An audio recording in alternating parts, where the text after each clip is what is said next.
Well, before we get into tonight's topic denotatively, let's stand back and ask ourselves a very fundamental question to put this in a broader context. What is your most important stewardship? Some would say the family, certainly more than finances. I'm going to suggest that your most important stewardship is the battle for your heart. That's really the issue, the larger issue that we're going to be dealing with. Paul warned his protege Timothy in the second letter. He says, "Know also that in the last days perilous times shall come. For men shall be lovers of their own selves, covetous, boasters, proud, blasphemers, disobedient to parents, unthankful, unholy, without natural affection, truce breakers, false accusers, incontinent, fierce, despisers of those that are good, traitors, heady, high-minded, lovers of pleasures more than the lovers of God, having a form of godliness, but denying the power thereof. From such turn away." Indeed, this is one of the fundamental signs that we are clearly moving into the last days. And there is a path to oblivion, I'll call it. And clearly it starts by being in a society that's committed to secularism. Clearly we live in a culture which maintains there really is no God. And from that conviction, or lack thereof, comes the view that there is no truth. We live in a time when truth is relative. You have your truth, I have mine kind of thing. And Alan Bloom highlighted the fact that if you don't believe in an absolute truth, that puts a total valuelessness to history. And we wonder why in the universities our young people have no real interest in the great ideas of the past, because the quest for truth would be futile. There is no real truth. We each have our own.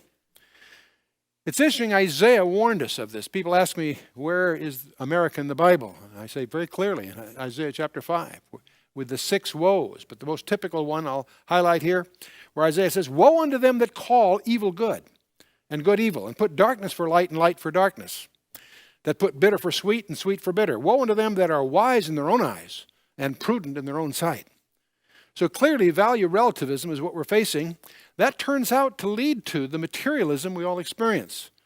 If there is no truth, then we become self-absorbed. The most important thing in our lives is ourselves. We are in the me generation. You can go to the book stands and find magazines to self, we, me, and so on. And this self-absorption, of course, is basically a form of materialism. He that has the most toys wins, or velocity makes any road seem right. The answer in our lives is to get more stuff. And clearly, materialism finds itself, sooner or later, bankrupt for lots of reasons. First of all, we'll discover even in the scientific realm, we find ourselves on very shaky foundations. And of course, also materialism leads to moral bankruptcy. So what we're facing here, all of us, is what actually is an epistemological challenge. Epistemology is the study of knowledge, its scope and limits. And we really are in a quest for understanding truth. Where do we get real knowledge? Furthermore, those of us that are biblically informed recognize that we also face this quest under conditions of a hostile adversary. An adversary whose primary weapons are deceit and disinformation. And so the study of knowledge, its scope and limits, is the broad thing. And the reason this is important to every one of us is Jesus Christ gave us a challenge, an imperative, a command. He said, "Be not deceived." He said that several times. Okay, great. How do we do that? What are our tools to prevent being deceived? So as we look at epistemology, and of course that's a very vacant study because it's generally taught in philosophy classes in universities, and it really becomes a massaging of definitions. But clearly most of the debate in epistemology had to do with does knowledge come from reason or from experience? And the rationalists, of course, committed themselves to deductive reasoning, Descartes, Spinoza, Leibniz being perhaps typical of the rationalists, but soon superseded by the empiricists, saying that tangible evidence is the key to it. Francis Bacon, John Locke, and others. And that, of course, led to the scientific method, the rise of modern science, and that's committed itself to empirical validation, that what we really know is what we can empirically, experimentally validate. Except it's interesting, as we look back now at the history of science, it has actually quite a list of dismal failures. There was a time when phlogiston was a theory of combustion. And of course, that was shredded by Lavoisier, the father of modern chemistry. Then we had this theory about ether between heavenly bodies that, of course, was shattered by the Michelson-Morley experiment. And then we had the nebular hypothesis that the planets came out of the sun. This is still taught in most astronomy classes. It was invented by Swedenborg.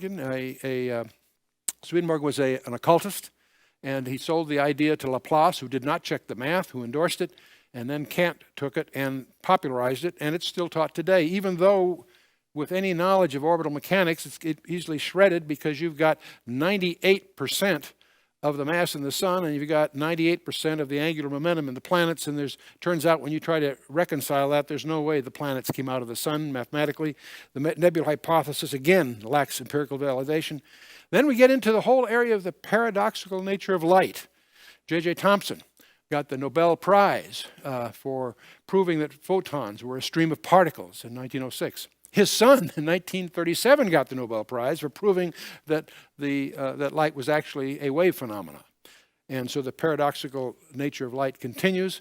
And then, of course, we had the Setterfield-Norman hypothesis that light is not a constant, but slowing down. That was laughed at by physicists for several decades, and now recently is being confirmed through experiments. So even empirical science has its failures. And so that leaves us with some still pending enigmas. Do you realize that most of what we know about matter comes from a small sample?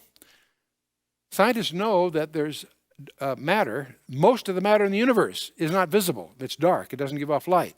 And they're searching for it, dark matter. What's astonishing is dark matter, as they call it, constitutes about 95% of the matter in the universe. So what we know about neutrons, protons, and so forth comes actually from a small sample. Then we get into microbiology with DNA. And we discover that the DNA is edited. When you make an RNA copy, you edit parts of it out and take the parts you need to code up proteins. And the parts that are coded and left out, or extrons as they call them, are labeled in your textbooks as junk DNA. They assume it's just vestiges of a past evolutionary cycle or something. Well, now they discover that the junk DNA, as it's called in the textbooks, actually has value. It contains architectural information. But the shocking thing is, do you realize how much of the DNA is labeled junk DNA? Over 98%.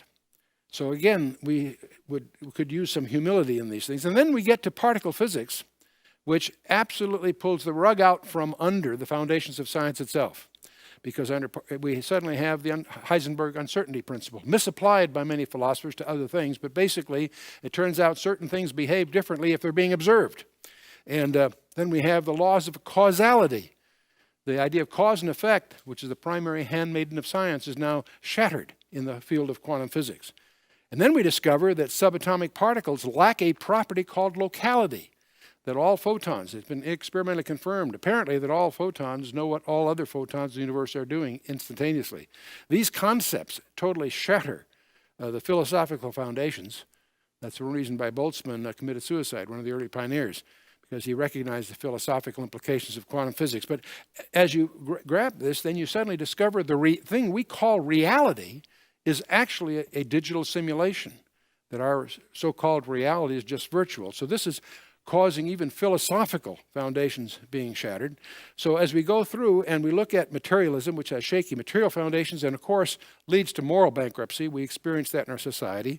What is the next bridge to cross? Where do people go that have committed themselves to materialism and discover it's found wanting?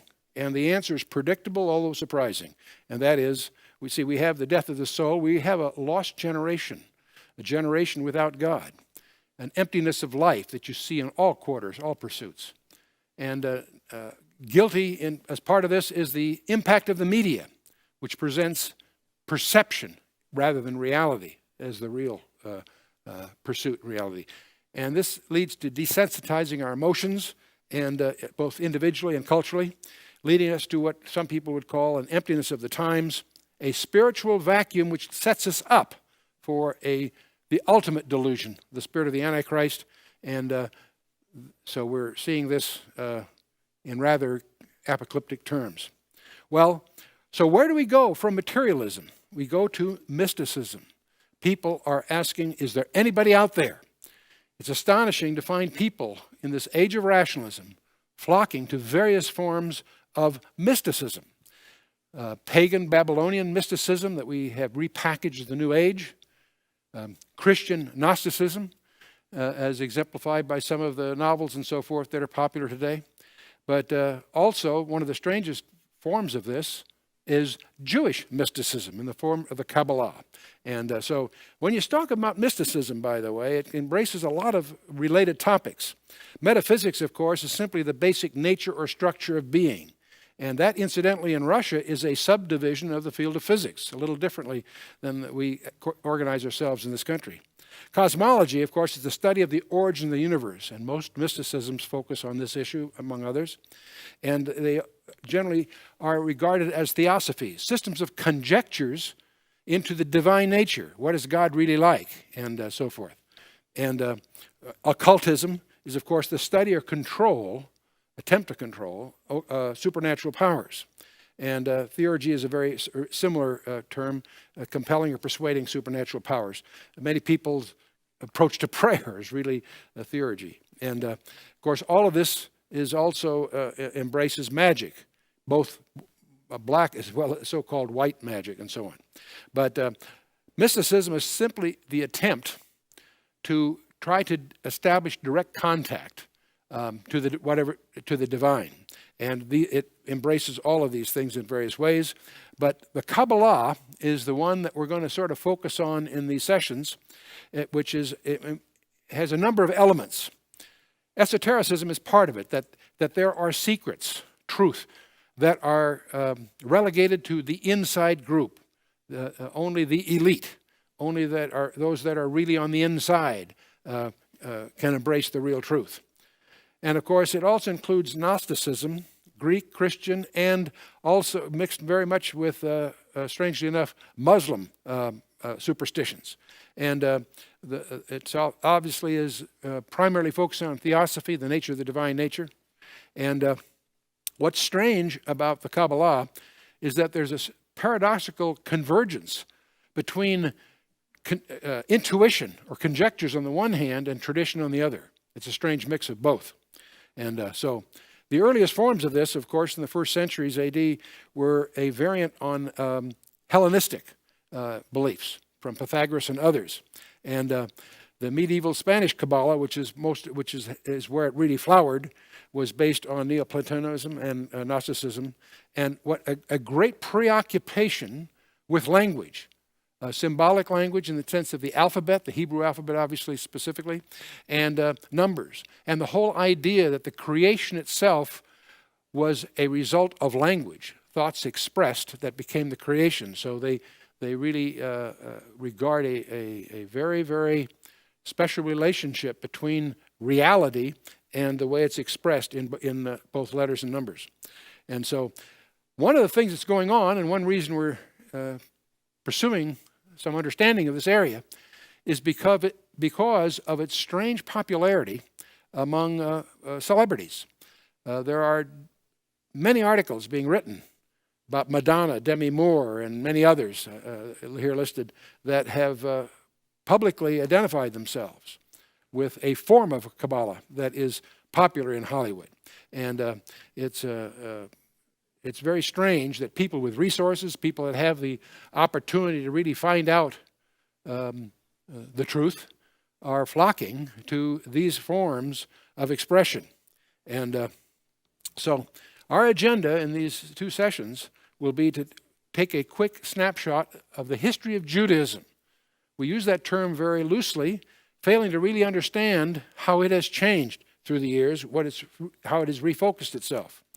Mosaic Judaism has been redefined. Most of us think of Judaism as belief in the Old Testament, but it turns out that they went through a crisis and redefined it. And what we really mean by Judaism today is Talmudic Judaism and the era that followed its publication, so-called Geonic era, and out of which emerged this strange form of mysticism called the Kabbalah. And And out of that came Hasidism. Most of us are familiar with the ultra-Orthodox in the Crown Heights district of Brooklyn and so forth that still cling to 18th century Eastern European cultural standards.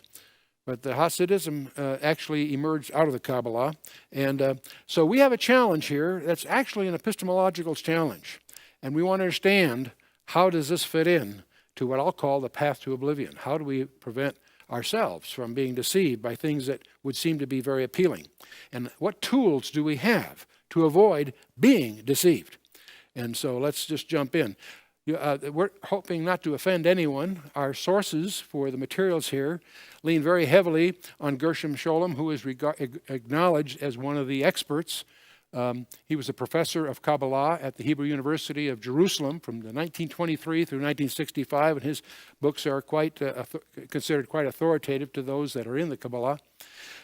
Encyclopedia Judaica with 17 volumes has much to say on this, and of course so does Britannica and Carta and the other standard resources, and some of this has also been influenced by personal interviews, both in the Safed area in Israel, rabbis there, as well as here in the U.S., and so that's will give you the best perceptions we can. Mosaic Judaism, of course, as we might perceive it by studying the books of Moses and the Old Testament, had a crisis, of course, with the destruction of the temple in 70 AD. The Jewish leadership had rejected Jesus Christ as the Messiah, and on the heels of that, just as Jesus predicted, the temple was destroyed in 70 AD, a major national calamity. That led to the Council of Yamnia in 90 AD. The Greek translation of the Jewish scriptures that had been done 3 centuries earlier had become really the Christian's Bible, and that caused much consternation in the Jewish community and led, in effect, to steps that ultimately developed the Masoretic text some centuries later. But from the Council of Yamnia and so forth, they're starting to redefine Judaism. They have a major problem in Judaism. Mosaic Judaism, it was built all around the notion that without the shedding of blood, there's no remission of sins. Well, suddenly they have no temple, no altar, and there's no place to shed blood. What do they do about sin? And this has caused a lot of debate and so forth, but the net of it is to redefine Judaism in terms of what we would call good works, to reconcile themselves with God by living exemplary lives and focusing on conduct and that sort of thing. And that led, of course, to the pulling together of the Talmud, Talmudic Judaism. And one of the things that characterizes Talmudic Judaism is the veneration of the great scholars that are involved, even above the text that they're expositing. And so we have, out of Talmudic Judaism will come the Kabbalah some centuries later, and Hasidism, and we'll go through that. But as we reflect on the 1st and 2nd century then, Judaism is going through a major redefinition and a crisis, and so is Christianity. This is the rise of the Gnostics, people who had all kinds of conjectures about the reality that were quite non-biblical. Many tried to reconcile those two, and Gnosticism also was esoteric, limited to the insiders and so forth. And many of the New Testament epistles were written to rebut Gnosticism, Colossians and others, and the epistles of John. And so by the time you get to the 3rd century following, we have the pulling together in the Jewish community of the Talmud. There are 2 Talmuds, the Jerusalem Talmud and the Babylonian Talmud, both occurring from the 3rd through the 5th centuries. The Babylonian Talmud, interestingly enough, is regarded as the authoritative one because it's the academy that produced it there in Babylon survived the others by some years. So we have following that then the whole codification of Jewish civil and religious law, recognizing they were not limited to the written laws, the books of Moses, but they also incorporated what they call the oral tradition, laws that were handed down verbally. And so we have the Mishnah, which is the codified laws, and the Gemara, which is the commentary on the Mishnah. And then it's in 4 parts. And then the Halakha, which deals with the disputed legal questions. As time went on, the various highly venerated rabbis ruled on various issues that came up, and that embodies the halakha, and then the Haggadah, which is the illustrations and anecdotal examples of the application of the laws. But these four elements really constitute the Talmud. And there are two compilations of it: the Jerusalem Talmud from the 3rd to the 5th century, and the Babylonian Talmud from the 3rd to the 6th century. And between the two, the Babylonian Talmud is regarded as the more authoritative, and because the academies in Babylon survived the Palestinian academies by several centuries. And the era that follows this then is called the Geonic era, Geon being a sage or a highly venerated scholar. And there's a period then from this time through about the 12th century that is regarded as the Geonic era. The halakha is the rabbinical interpretation, and they supplement the scriptures of the Torah. The Torah is highly venerated, and yet there's much that they observe that really is based on oral traditions rather than the writings that we would consider inspired writings of Moses and following. And so there's a tendency, as the history unfolds, for the Jews to venerate the rabbis even above the root texts. And the Haggadah is the illustrations and amplifications of all kinds of issues, ethical, political, as well as religious issues that are involved in the laws. And so from the 7th through the 11th century, you have a period that's alluded to as the Geonic era, has its heroes and so forth. In this period, there's an interesting group of people that emerge from the 8th century on in Tsarist Russia. And they're called Karaites, from the Hebrew verb kara, which means to read. These are people within the Jewish community that insisted upon staying strictly to the laws of Moses and the Torah. And they rejected the Talmud and the other rabbinical traditions that surrounded it. And during the first 6 centuries AD that had accumulated. What's interesting to me about this is that the Karaites in Russia were exempted by the Tsar from the double taxation that the Jewish community had in general, and from the pogroms. As you may know, during the Tsarist era, there were repeated purgings and oppressions of the Jewish community. But that was, I didn't realize, we're focused on the Talmudic communities, not the Karaites. And they were considered heretical by the Orthodox Jews, but exempted from the abuses that the Talmudic Jews were experiencing. And I find that very provocative. But anyway, as you get to the 12th and 13th century, this is where the Kabbalah, as it's commonly mentioned today, emerges. And the word Kabbalah actually simply means received tradition. And the word is used differently in different contexts. In the Talmud, that term occurs in two different senses. It occurs to refer to those portions of the scripture that are not Torah, the prophets and the Hagiographa, in other words, the non-Torah passages. It's also used simply to indicate those things that are traditions and handed down by a teacher or by family traditions. So the term Kabbalah has a connotative use prior to the 11th and 12th century. But today, that term really focuses on the mystic and esoteric doctrines of Judaism. It's used in a different sense altogether. Generically, it's used of Jewish mysticism in all its forms, but specifically, when it's used denotatively, it refers to a very specific esoteric theosophy that crystallized in the 13th century, primarily in Spain and southern France. And its primary document is primarily best summarized, perhaps, by a book called the Book of Splendor, the Sefer HaZohar, or Zohar for short. It's generated primarily the main mystical movements in Judaism. You can wallow through many, there's just dozens of major books, written literature, that emerge impacting the Kabbalah. Here's a couple of the major ones. There's the Sefer Yetzirah, which is the book of creation. And what it focuses on is this whole idea of the 10 Sephirot. The word Sephirot is like emanations.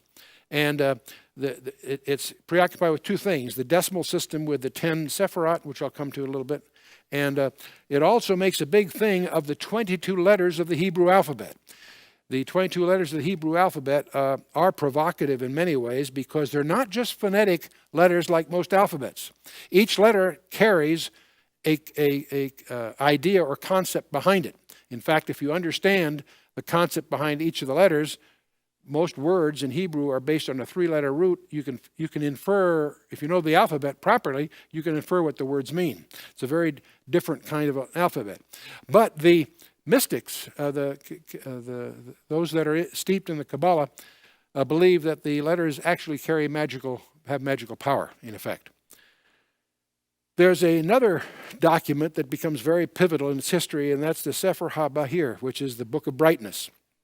And this, among other things, starts to develop the idea that there's an equivalence between the history of Israel and the goings-on in the Godhead itself, especially between Israel and the Shekinah, which is always portrayed in mysticism as a feminine side of God.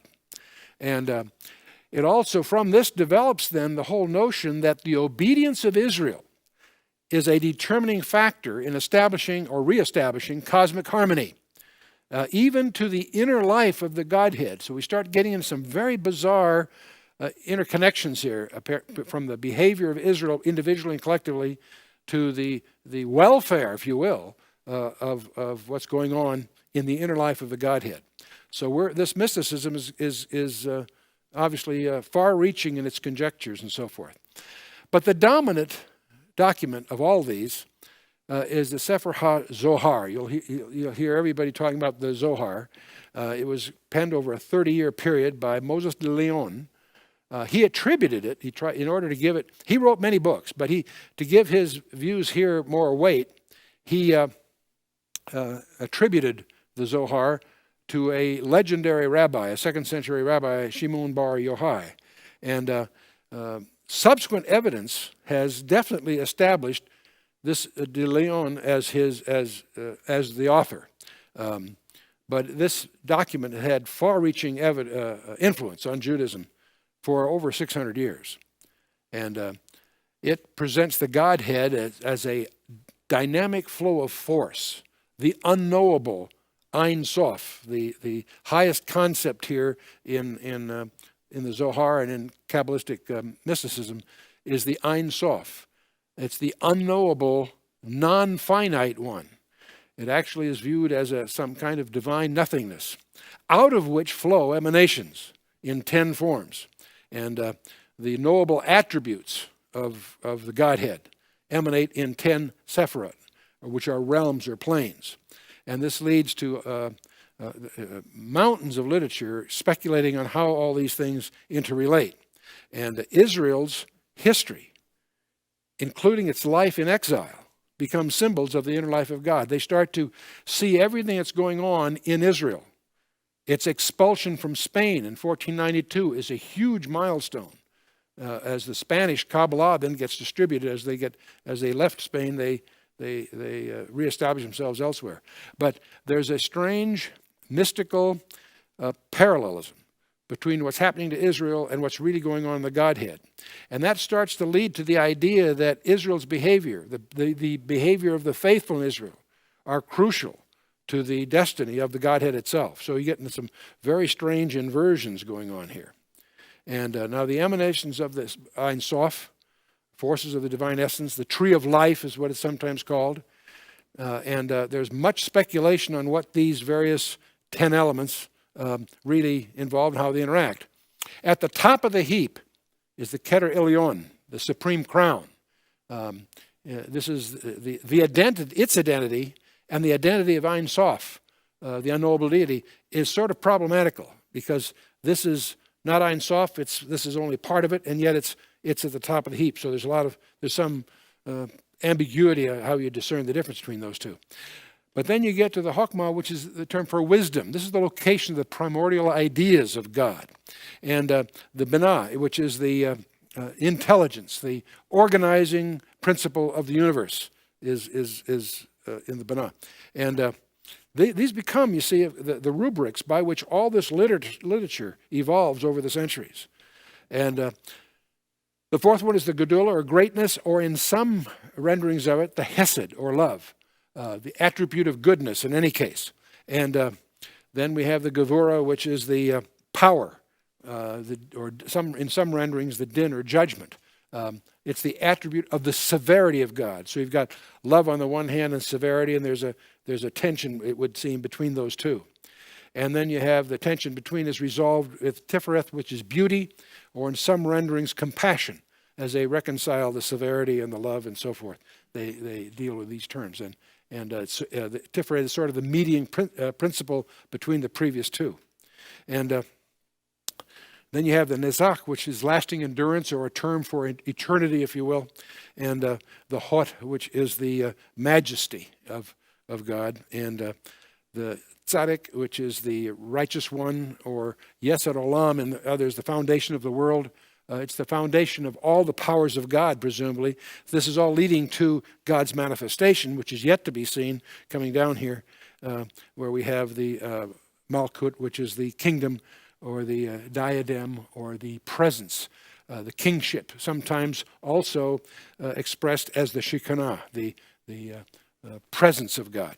And so these 10 elements then constitute the basic pillars of most of the literature of the Kabbalah, as they speculate on how these things interact and how they're in turn impacted by what's going on in the life of Israel and in the creation itself. In fact, they even have renderings of these things in terms of mankind, in terms of they reflect back that if God created man in his own image, then in some sense God is the image in the image of man. And so they reflect that back, and these issues then start to get very anthropomorphized in their dealings. So now the discipline of the Kabbalah, of course, includes all kinds of meditative practices that promise to enable individuals to share and participate in the nature of God's being. And this is where this gets very, very occultic. The Kabbalistic disciplines were recognized as being limited to a rarefied elite. Kabbalistic communities soon developed all around a particular leader or tzaddik, and who was, in many cases, regarded as one doing mysteries, doing magic by expressing various expressions from so the Kabbalah gets very, very occultic. By the time you get to the 16th century, so it started in the 11th, 12th, 13th, as you get to the 16th century, it takes a whole other turn through the leader of a guy by the name of Rabbi Isaac Luria. And you will you run into what's called Lurianic Kabbalah, which takes this a whole other distance here. Again, we're dealing with it. So far, it's been confined to a scholarly elite. The secret societies are organized around a tzaddik, which is in the Hebrew, or a rebbe in Yiddish. Rebbe is not really a rabbi; it's something much more special. But the 16th century, Rabbi Isaac Luria takes it in a whole other direction, and of course, by the 18th century, this whole thing becomes fundamental background to Eastern European rabbinic leadership. And so out of this will come in the 18th century, get the picture now, we're talking 6 centuries later after the Kabbalah has got its start, Hasidism. The word Hasid is simply a Hebrew term for a pious or a righteous person. Back in the 11th, 12th centuries, there was a community in the German side. We're not talking about Spain and southern France, but in German, the Hasidai Ashkenaz. They were German pietists. They were extreme. They had a very ascetic life, and they started to take a toehold, but quickly, about the 13th century, get eclipsed by the rise of the Jewish mysticism called the Kabbalah. And so, and we could talk about the various leaders that rise and back and forth, but the main teachings of the Kabbalah in this period is that, first of all, a heavy emphasis on the discovery of hidden codes in the Torah. And we'll show you some of those shortly. They make a big emphasis on pursuing the names of God. There are many different names of God in the Scripture, but they make a whole art form out of pursuing these, especially the 72-letter ultimate top one. It's actually not the ultimate one, because the ultimate one is regarded as the Torah itself, letter for letter, as a package. But the names of God, they ascribe to the expression of these names magical powers. There are healings and stories and anecdotes that feed those views. And of course, all this gets tied up with secrets involved with the Hebrew alphabet. You can go to Jewish bookstores and find books written of various mystical conjectures about each different letter and so forth. And of course, all this is built around the 10 sephirot, the 10 emanations that we reviewed, and Ein Sof being the unknowable infiniteness that's at the top.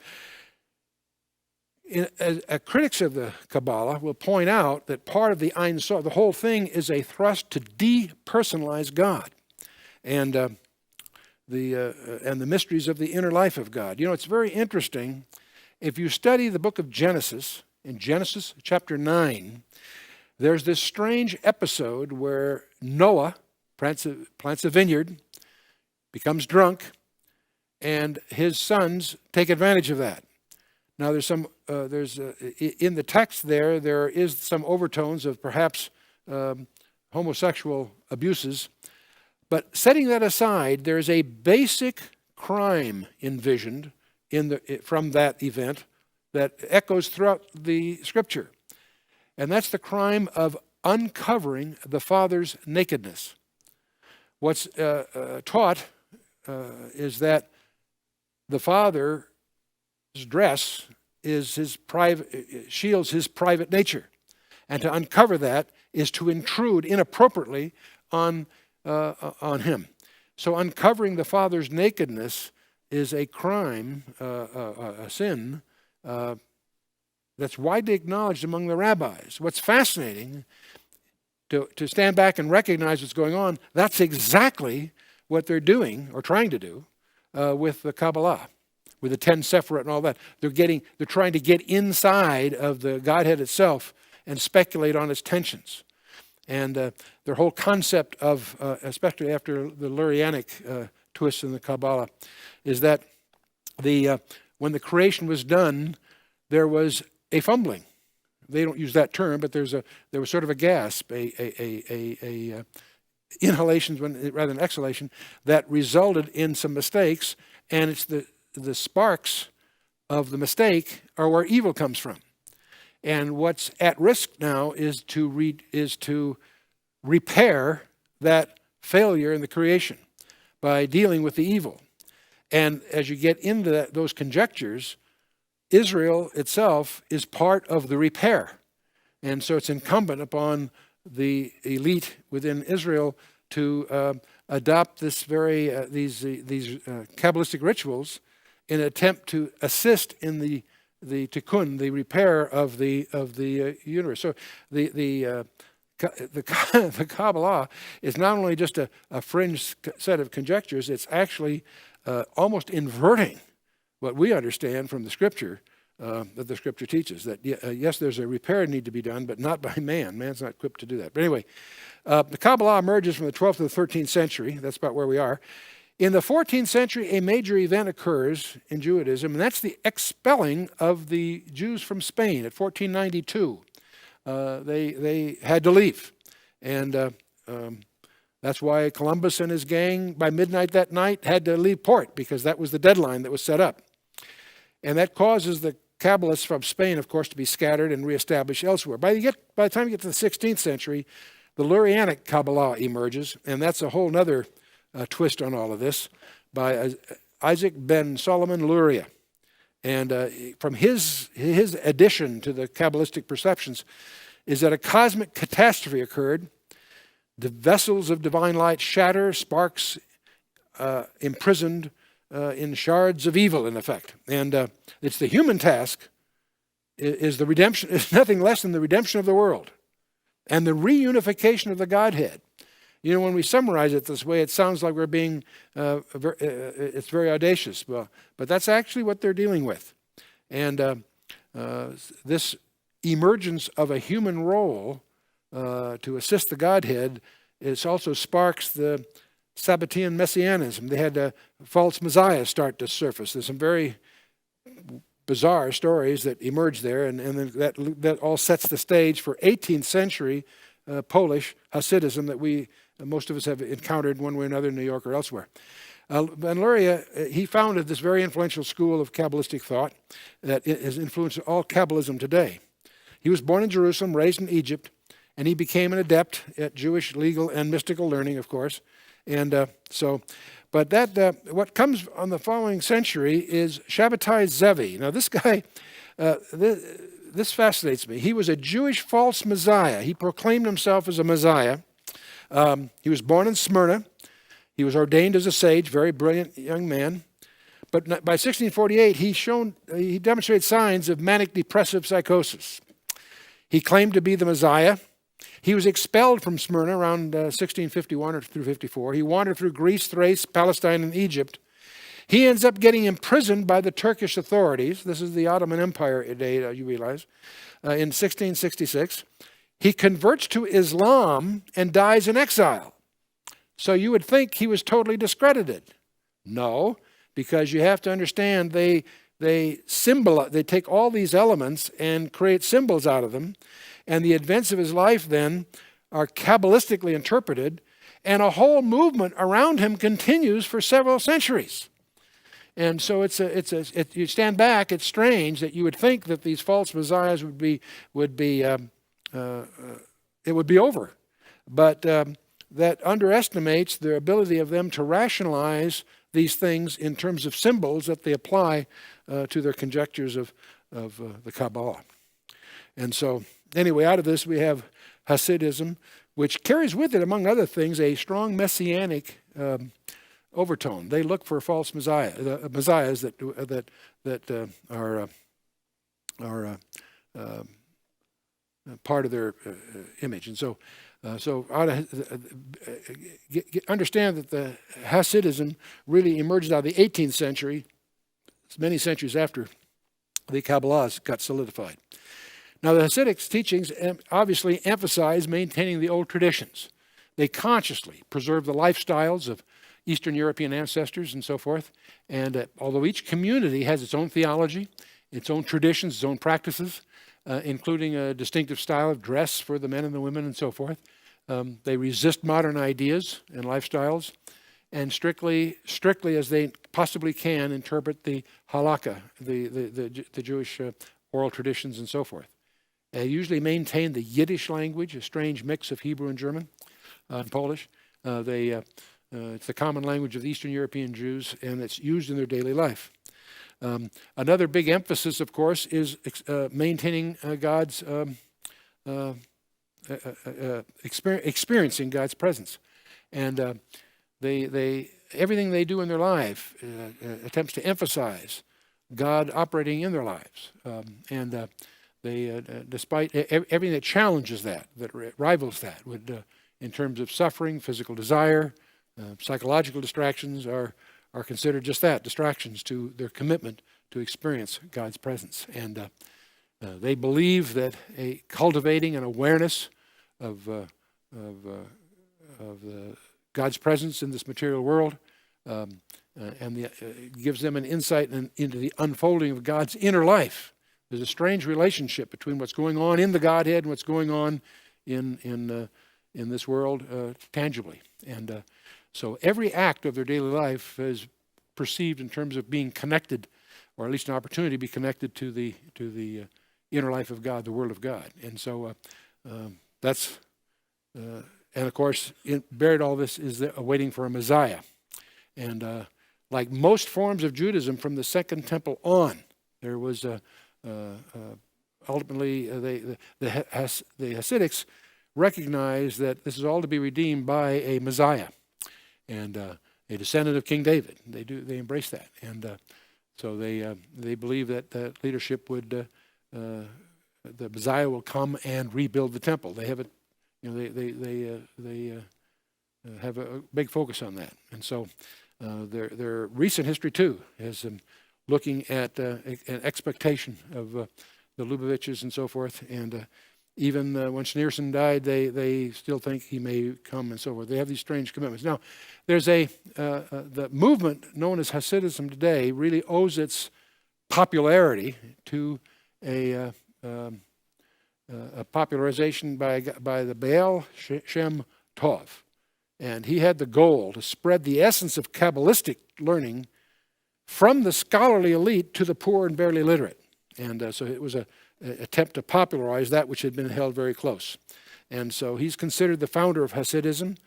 Israel ben Eliezer, called Baal Shem Tov, the master of the divine name. There again, he was accredited as having skill at really using the names of God in doing what you and I would call magic. And his name, the Baal Shem Tov, is sometimes abbreviated the Besht, but he is a subject of legends himself. And so he really, his disciples, and I won't go through all of these, but it was his disciples that, with their zeal and emphasis, popularized Hasidism throughout Eastern Europe. And they in turn had missionaries in the Ukraine and elsewhere. And even Schneerson was the seventh descent from him. So the Hasidism has its spread. But Hasidism is opposed then. It became very controversial. The 1770s, 18th century. Rabbi Elijah ben Solomon of Vilna. He's called you'll see Vilna Gaon. That's a title, really. Vilna is where he's from, and Gaon is a top sage, a scholar. They banned Hasidism as a heretical movement. But the Holocaust, of course, finally rolls in here in World War II, which devastated European Jewry in general and the Hasidics in particular. It scattered the remnants of these guys throughout the world. They created new centers. They add up to about 300,000 worldwide, the true Hasidics. And so that gives us a quick snapshot. One of the things that they embrace, and interestingly enough, I'm finding some evidence that this was actually an adaptation of hermeneutics advocated by the early Christian community. But they see four levels of interpretation in all these things. The Peshat is what they call the literal. When we see something in the scripture, it's the literal. It really happened that way. That's the Peshat, the primary direct denotative interpretation. Behind that, though, is the remez, the allegorical application. That is, one of the reasons it's there is because there's meaning that is symbolic. And there's also the darash. In fact, logically, to put the darash before this, but there's a reason they put it in this order. The darash is the homiletical, the practical application of these stories. And then, of course, there's the fourth level, which is the mystical, mysterious side. And so these four, everything in the Torah is regarded as having at least these four levels of meaning. And of course, the first three are somewhat determinative. But the fourth is again, really moved out in the field of conjecture. But these four letters, the PRDS, Pardes, is the word for garden. It also stands for paradise. But that's the way they remember as a mnemonic for these four levels of meaning. But as you get into the literature, the reason it can go so far afield from the direct literal interpretation is because they're leaning so heavily on what they call the sod, or the mystical measurement. And this is all developed by Moses de Leon, this whole concept here that's so prevalent in rabbinical Judaism of all kinds. Interesting enough, tracks back to de Leon, the same guy that did the Zohar. But there is evidence by some of the scholars that this really was an adaptation of the four levels of meaning used by the early expositors in the Christian community. It's the sod level that gives you no limit to the degree of conjectures you can reach out to. For example, in Deuteronomy 3, Moses has a prayer. This is explained by the rabbis in over 232 different ways. It reminds me, in a sense, of something that we have said in the computer industry for many years, and that is, if you torture the data long enough, it'll confess to anything. And that's pretty much, this is an example of most prayer. The Zohar stresses the symbolic importance, many times taking very insignificant little surface details and making a whole thing out of it. In Genesis 36, there's a short list of the kings of Edom, and they make a whole career out of that one. The deeds of Benaiah and 2 Samuel 23 are examples where in the Zohar, they'll go on for pages and pages and pages of explaining the profound significance of these would seem trivial details.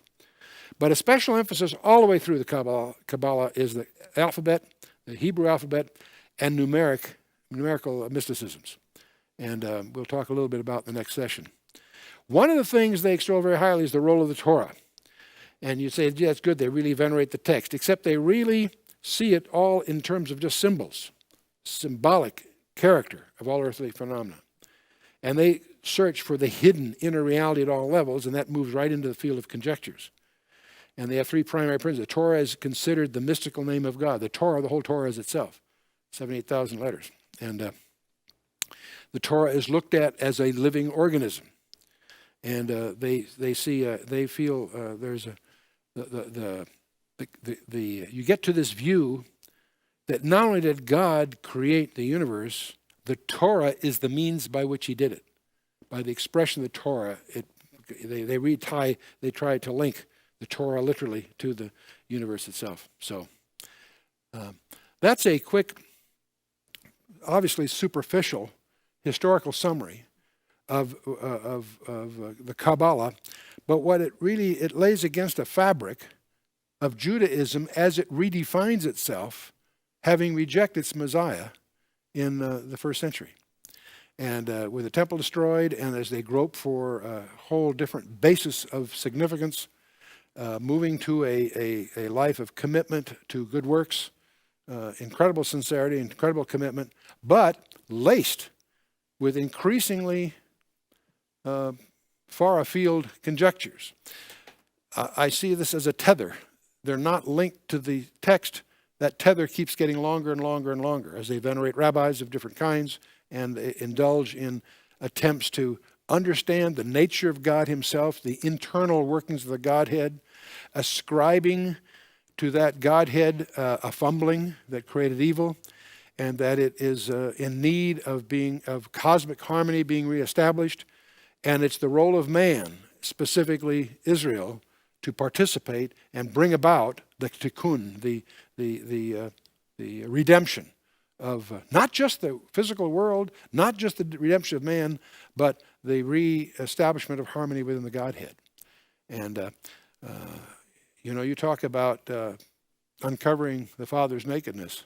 That's the best way to summarize this whole escapade of the Kabbalah in the sense of it being taken seriously. Now, there is obviously a substantial gap between the true Kabbalah and some of these forms of popular Kabbalah, which are exploitations by promoters and what have you. But still, it's very easy for many of us as we discover, in some respects, an indebtedness to the Kabbalists for discovering aspects of the Hebrew text that are very edifying. They have made some fascinating discoveries of the Hebrew text that can serve to authenticate the text as being supernatural, to give honor and glory to its author on the one hand, but they take this in a direction that is blasphemous, really. And we'll take a look at some of the good news and some of the bad news in the Kabbalah in the next session.